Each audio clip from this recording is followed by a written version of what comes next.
Oke, kita mulai saja jazz kita malam hari ini.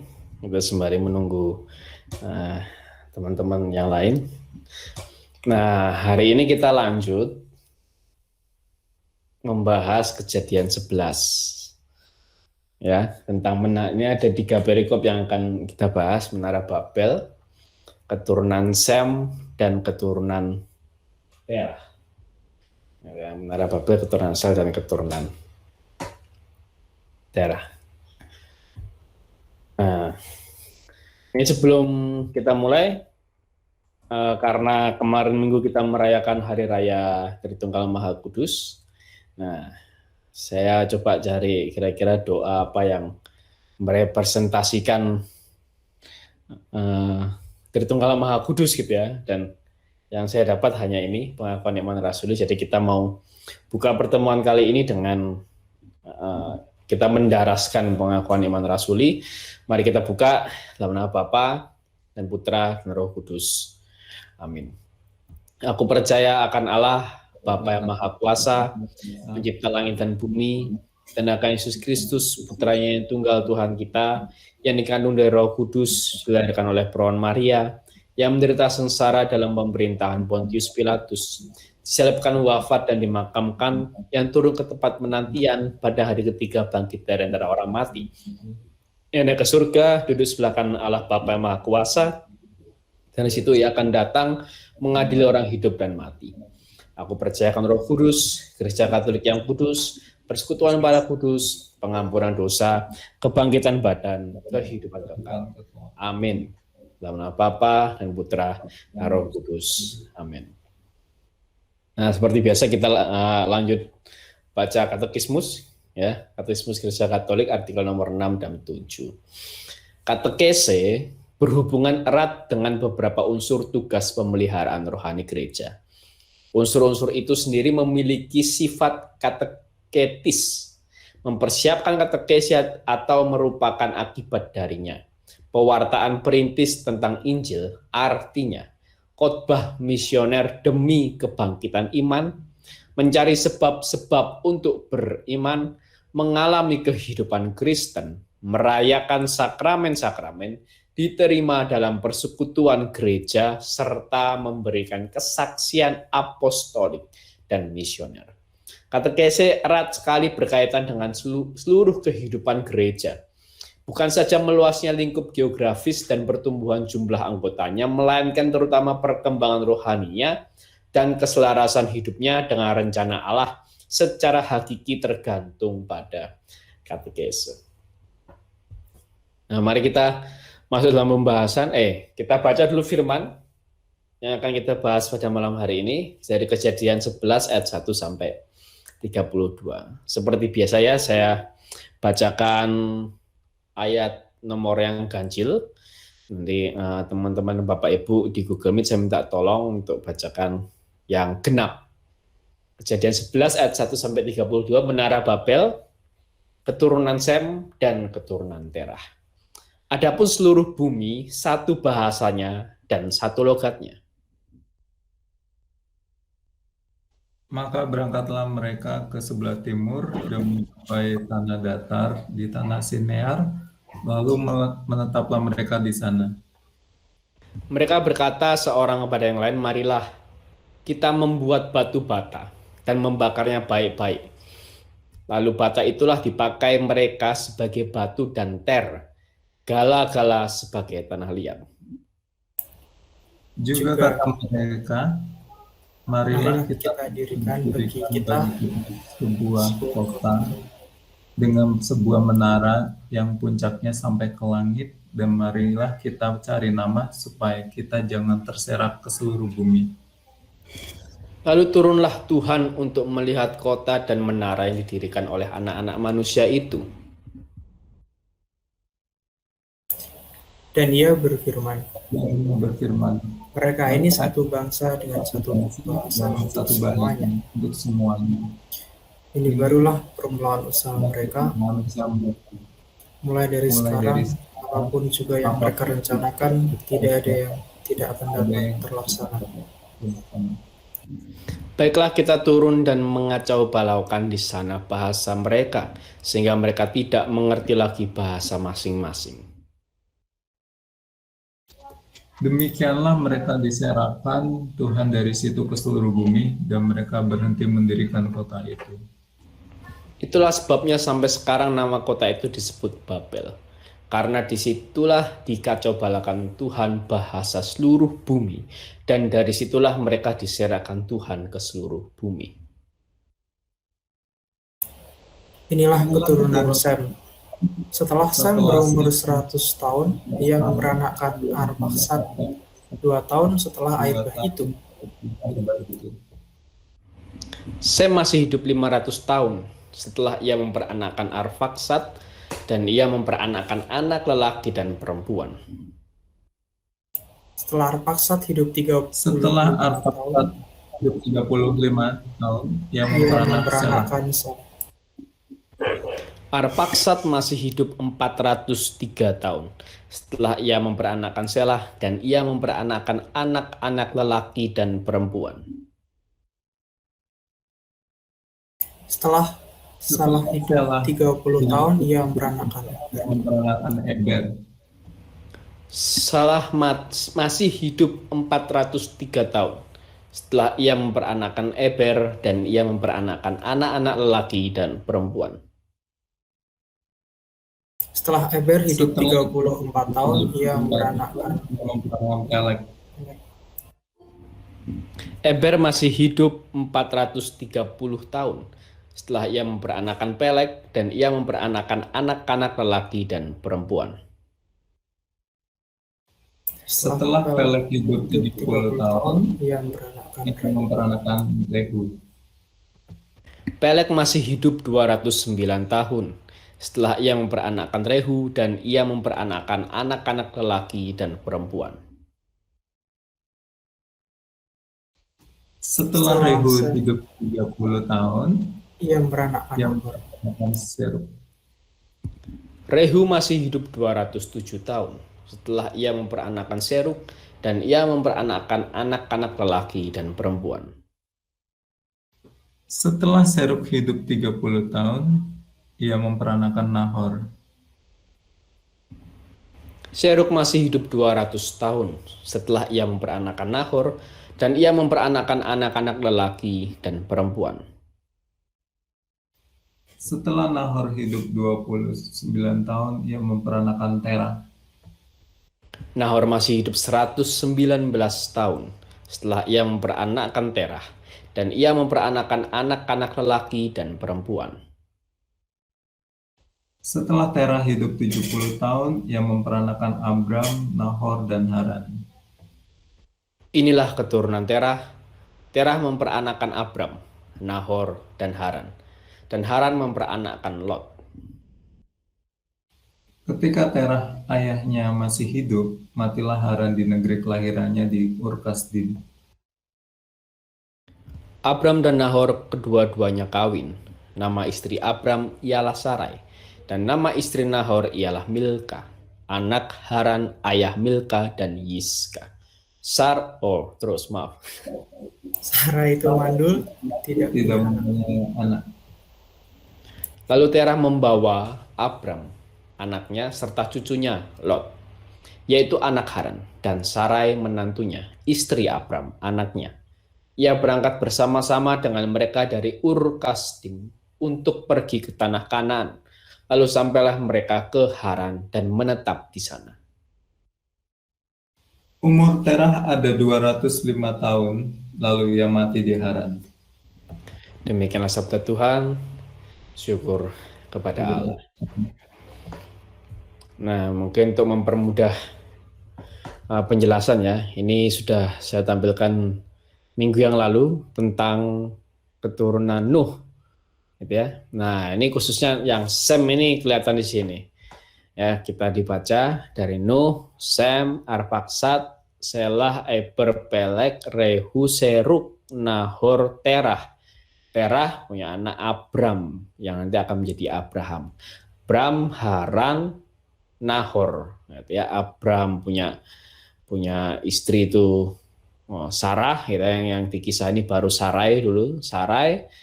Nah, Haran ini punya anak namanya Lot. Nah, lalu Nahor tuh punya istri namanya Milka. Ya, nah ini mungkin untuk mempermudah. Nah, kira dari sini mungkin bagian mana yang menarik bagi kita seperti biasa ya.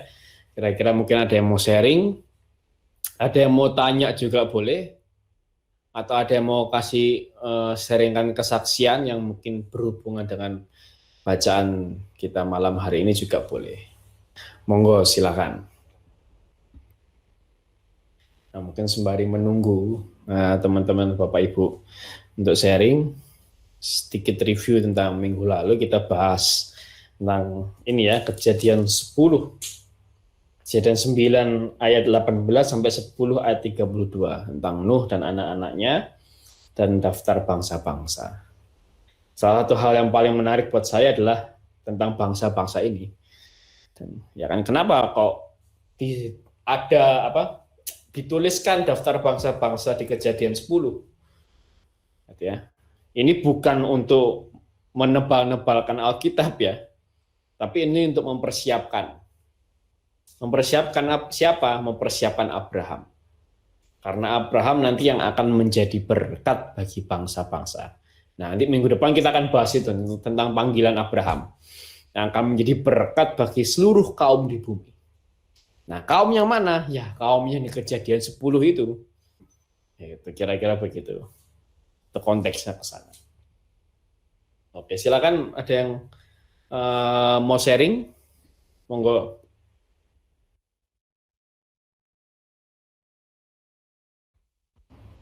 Ini kita santai aja ya, sambil minum, sambil makan boleh. Silakan.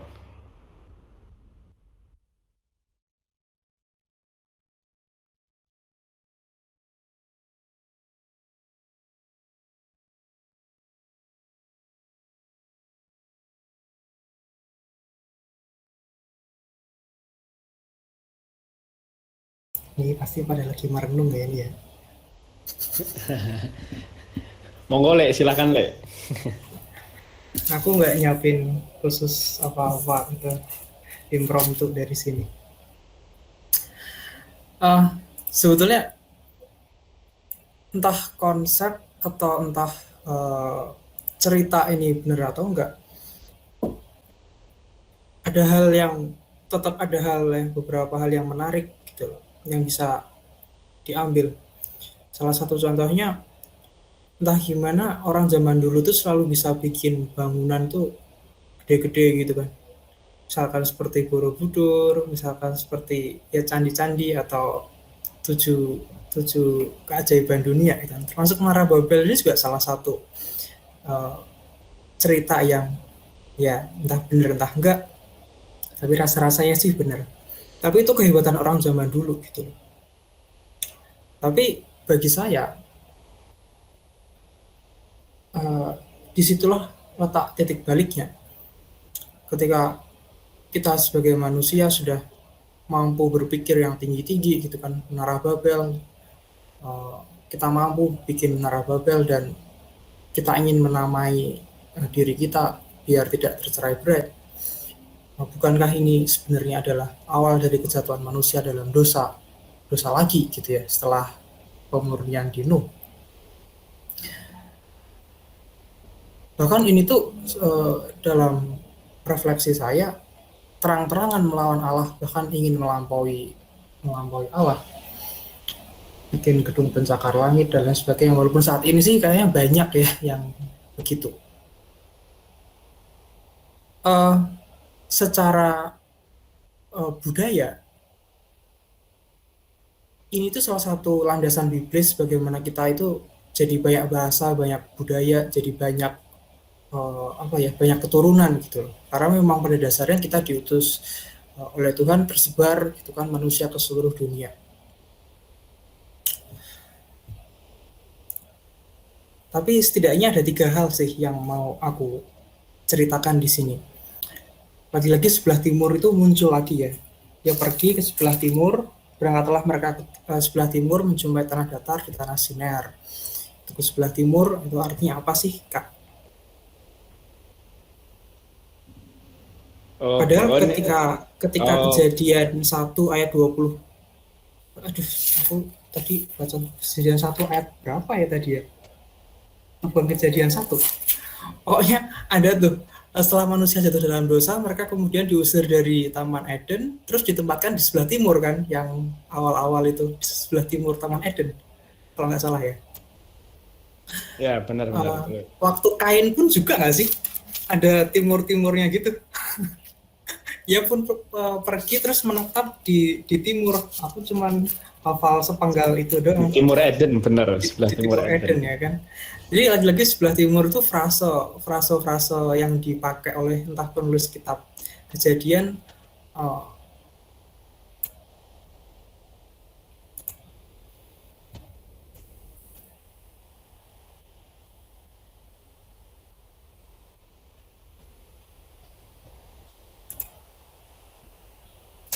sorry kok hilang. Jadi rasanya dari sebelah timur itu muncul berkali-kali. Yang pertama, tadi saya bilang ada 3 hal itu. Yang pertama tuh soal nama. Dalam Kejadian umumnya dan kisah Menara Babel ini, kayak nama tuh punya arti penting gitu ya. Dan di sini pun juga dikatakan mencari nama bagi kita semua gitu ya. Mana sih? Ya itulah pokoknya. Kayaknya ada mencari nama bagi kita. Apa sih itu? Kayaknya mengimplikasikan ada sebuah ambisi atau ambisi kita sebagai seorang manusia untuk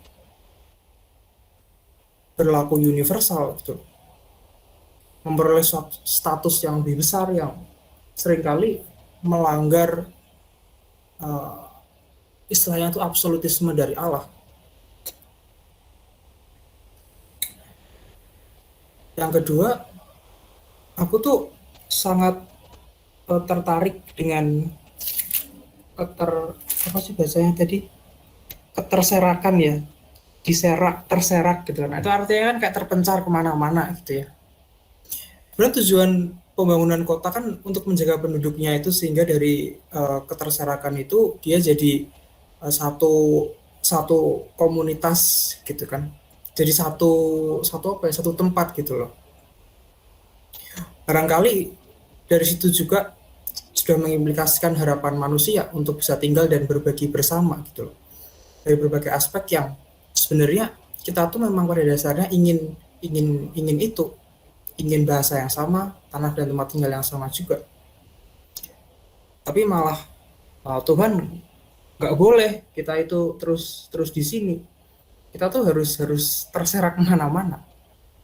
Kalau saya hubungkan dengan saya hubungkan dengan semangat Katolik saat ini, rasa-rasanya sih tidak berlebihan ya kalau aku bilang bahwa jangan sampai kita tuh hanya bicara di gereja aja gitu kan, tapi dari altar ke pasar gitu ya. Nah, pasar tuh kayak apa ya? Ada banyak hal yang kita itu mesti menemukan keprihatinan atas dunia ini. Apa sih yang akan kita lakukan selanjutnya setelah kita sukses, setelah kita mencapai cita-cita. Bahkan aku kemarin kan nanya ke Kak Bertus ya, gimana sih Kak, kok bisa gitu kan, sudah selesai dengan diri sendiri, artinya tidak lagi memikirkan kebahagiaan diri dan keluarga, dalam hal ini Kak Yusni, tapi bagaimana empower memajukan orang-orang gitu ya. Yang ketiga, mengenai Ur-Kasdim. Ini sebenarnya fakta sejarah sih. Ur-Kasdim itu ibu kota dari suatu kerajaan Sumeria kuno, itu Mesopotamia atau mana itu, yang itu sangat maju sekali, ngerti matematika, ngerti bangun geometris, teknologi juga maju. Maka saya pun percaya bahwa Menara Babel ini salah satu aspek atau salah satu apa ya, penglihatan geometris yang itu tuh mencerminkan majunya majunya suatu bangsa di situ gitu loh. Urkasdim itu saya nggak pernah lupa sih. Artinya memang ini menarik. Urkasdim itu ibu kota dari Mesopotamia atau kerajaan Sumeria kuno itu. Tapi lagi-lagi mungkin sama halnya dengan sebelum Nuh, bahwa ketika manusia itu sudah mulai pintar, seringkali mencari kealahannya kayak begitu gitu ya nggak sih Kak? Aku pun juga melihat gitu perkembangan dari filsuf-filsuf, ya secara kasar aja, dulu hanya memperdebatkan soal apa itu ada, siapakah aku, uh, dari situ, dan sampai keberjalanan waktu postmodern malah jadi banyak sekali yang meniadakan Tuhan. Makanya terus ini secara ringkas banget muncul eksistensialis gitu ya, manusia yang menjadi poros dari segalanya. Itu bagi saya sudah, ya, bagi kita orang beriman mungkin itu kesombongan, tapi bagi orang akademisi itu pemikiran kali ya. Jadi saya kira itu ada 3 hal mengenai nama penting. Di sebelah timur itu juga saya penasaran. Yang kedua soal keterserakan, kita terserak tapi kita ingin berkumpul, malah Tuhan menyuruh kita untuk pergi lagi, pencar lagi gitu. Terus yang ketiga ada fakta mengenai Urkasdim itu tadi. Tapi saya utarakan dengan begitu panjang ya. Thank you Kak. Luar biasa, Le. Katanya nggak dipersiapkan, tapi itu nampaknya sangat dipersiapkan. Luar biasa. Memang kata timur itu sering keluar ya, makanya kalau kemarin sampai ketika kita bahas tentang Taman Eden dan timurnya Taman Eden itu, dan bagaimana kita bisa lihat Taman Eden itu direpresentasikan ulang dalam kemah pertemuan Musa dan dalam bait Allah Salomo gitu ya, maupun bait Allah Zerubabel itu direpresentasikan ulang di sana itu. Dan bait Allah pun mengarah ke timur gitu. Pintu gerbang utamanya itu mengarah ke timur. Jadi memang makna timur ini penting gitu ya dalam kitab suci. Itu sangat-sangat penting. Nah, yang makna timur di ayat 2 ini timur dari Gunung Ararat sebenarnya. Karena Nuh kan, Bahtera Nuh itu kan berhentinya di atas Gunung Ararat ya. Kita udah baca 2 minggu yang lalu ya, 2 minggu atau 3 minggu yang lalu kita udah bahas tentang hal itu. Bahtera Nuh itu berhentinya itu di atas Gunung Ararat, dan di sebelah timur Gunung Ararat itu di tanah Siniar. Dan Leo tadi sudah menjelaskan sebagian apa yang akan saya jelaskan nanti gitu ya. Kota benar. Urkasdim itu salah satu kota besar. Mungkin ibu kota kerajaan Sumeria. Dan memang kerajaan Sumeria ini adalah kerajaan pertama yang pernah ada di muka bumi. Jadi berdasarkan sejarah memang kerajaan Sumeria itu kerajaan pertama yang pernah ada di muka bumi. Jadi Leo benar, itu memang kerajaan yang paling maju di zamannya. Sumeria, dan Urkasdim itu salah satu kota besar di sana. Ya. Terus apa tadi? Dilupa.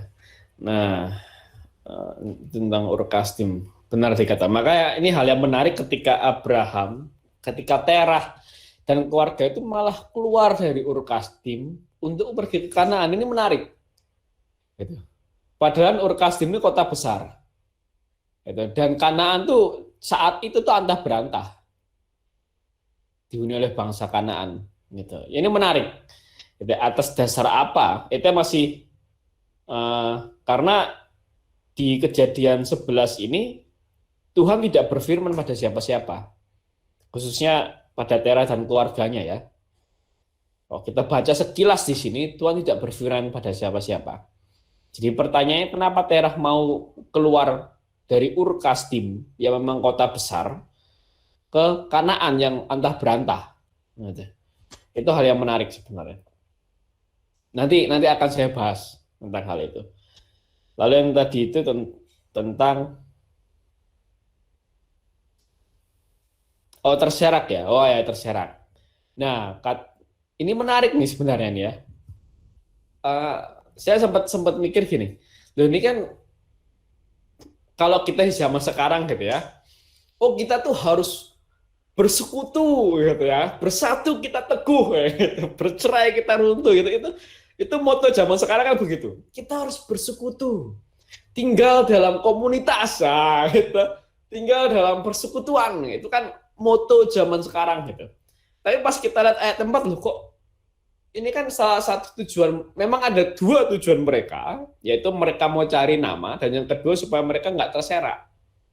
Nah, kenapa seakan kedua alasan ini, kok yang alasan pertama memang jelas ya, marilah kita cari nama itu memang sangat jelas, ada tuh bentuk kesombongan, gitu ya. Dan sampai sekarang pun orang tuh kebanyakan mau cari nama, itu benar apa yang dibilang Leo ya. Apalagi semakin kaya mungkin semakin pintar orang tuh memang pada akhirnya mau cari nama. Nah yang kedua ini kok Tuhan juga nggak suka ketika mereka berkumpul. Nah, ini menarik menurut saya, gitu ya. Ternyata ini sangat berhubungan dengan pasal-pasal sebelumnya. Karena perintah Allah ke Adam jelas, penuhilah isi bumi. Perintah Allah penuh juga jelas, beranak cuculah dan penuhilah isi bumi. Jadi bukan memenuhi satu bagian bumi saja, tapi seluruh bumi, penuhilah seluruh bumi. Artinya kamu harus mengelana. Gitu. Bukan cuma tinggal di satu tempat, tapi kamu harus mengelana. Pergi ke tempat lain. Pergi karena bumi masih belum penuh. Gitu. Orang ini kira-kira masih sedikit orang ada di yang di Kejadian 11 ini. Bumi masih belum penuh. Kamu harus pergi ke timur, pergi ke utara, pergi ke barat, pergi ke tenggara, ke barat laut, ke barat daya gitu. Kamu harus pergi ke seluruh penjuru dan penuhi seluruh isi bumi. Makanya di sini Tuhan nggak suka ketika mereka tidak mau terserak ke seluruh bumi. Karena jelas perintah Tuhan dalam konteks ini kalau kita lihat pasal-pasal sebelumnya, konteksnya adalah Tuhan bilang beranak cuculah dan penuhilah seluruh bumi. Dan juga benar, menarik juga apa yang dibilang oleh Leo gitu ya. Salah satu konteks di zaman sekarang juga, ini konteks rohani tapi ya, bukan konteks pada umumnya ya. Ini konteks rohaninya adalah seperti yang Yesus katakan, pergilah, jadikan seluruh bangsa muridku, pergi. Gitu ya. Tapi seringkali zaman sekarang mungkin kita sebagai orang-orang Kristen itu malah menyuruh orang datanglah, datanglah, ikutilah acara ini, datanglah ke sini, datanglah ke PD sini, gitu. Datanglah ke gereja sini, gitu. Ya kan? Tapi Yesus sebenarnya menyuruh kita untuk pergilah. Gitu. Nah itu menarik tuh. Dan sejauh mana kita pergi itu tadi. Dan mewartakan Injil Tuhan ke seluruh bumi.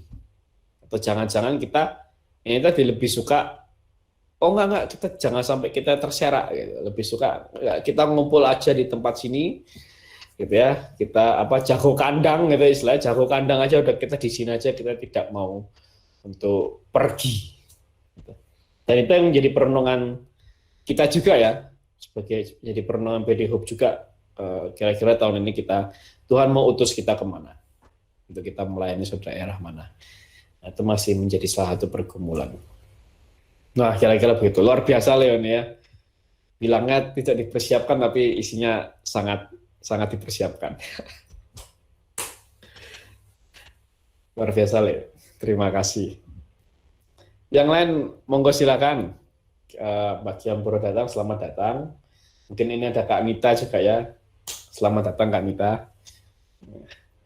Hari ini kita bahas tentang Kejadian 11 ayat 1 sampai 32.